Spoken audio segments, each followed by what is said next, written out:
Welcome to the deep dive. Great to be here. Today, we're diving into a really fascinating blog post by Lee Gale Gruen. It's called Respect the NO.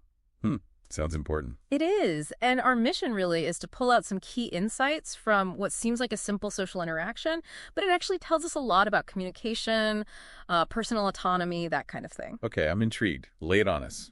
So picture this. Hmm. You're at a dinner party. Happens all the time, right?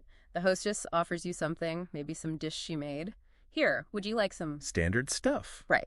And you say, no thanks, politely. But then she comes back with, are you sure it's really delicious? Just try a little. That situation. Yes, we've all been there. Exactly. And Lee Gale Gruen, in her post, she really captures that feeling. She asks herself, did she think I was addle-brained, confused? Right, like you don't know your own mind. Did I need cajoling, like coaxing? Did my reason even matter? It's such a relatable moment. It really is. And Laguerre points out, it's not just about food, is it? No, not at all. It's about any offer, any invitation, a second drink, going to an event, whatever. That pushback against a clear no. And what's so key here, I think, is just how universal this is. I mean, no is no, folks. Simple as that. It doesn't matter how you say it. Verbally, a head shake, the hand-up gesture, even a sign with a circle and a line through it, it means no. It seems obvious when you put it like that. Well, it should be.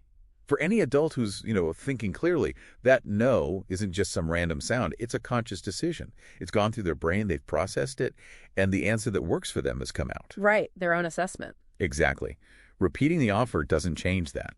Saying it louder doesn't change it. It's their boundary, their decision. And it's interesting how that power of no really gets amplified in certain contexts. Society has sort of elevated it in recent decades. How so? Well, think about the Just Say No campaign against drugs back in the day. That was all about giving people, especially kids, a simple script, a tool to resist pressure. A clear refusal. Yeah. And maybe even more significantly, think about how no is framed in discussions around consent. In cases of rape or sexual abuse, no means no is like the fundamental principle. It's that magic word. Absolutely critical there. No ambiguity allowed. So given that weight, what does it mean when that same clear no gets ignored in everyday situations? Like back at that dinner party, what's really going on? Well, this is where Lee Gale Gruen offers a pretty sharp insight.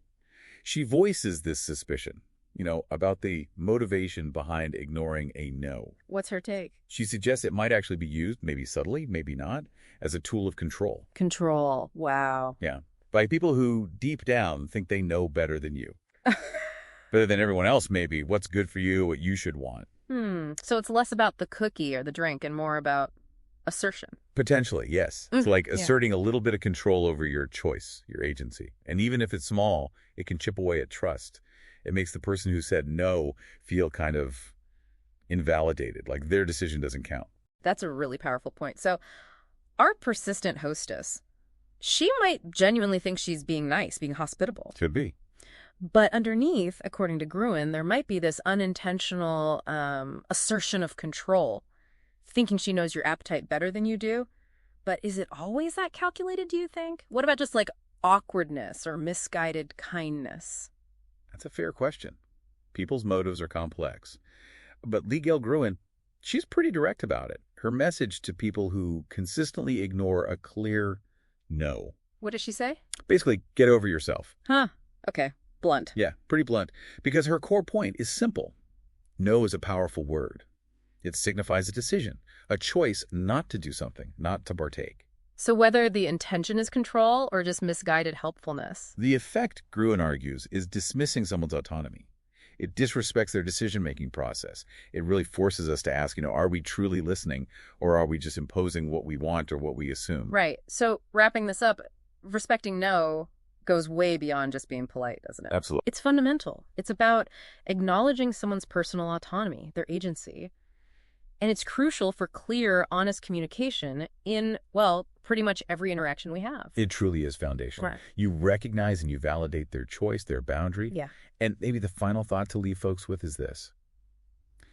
How deeply do we actually practice this principle? Respecting the no.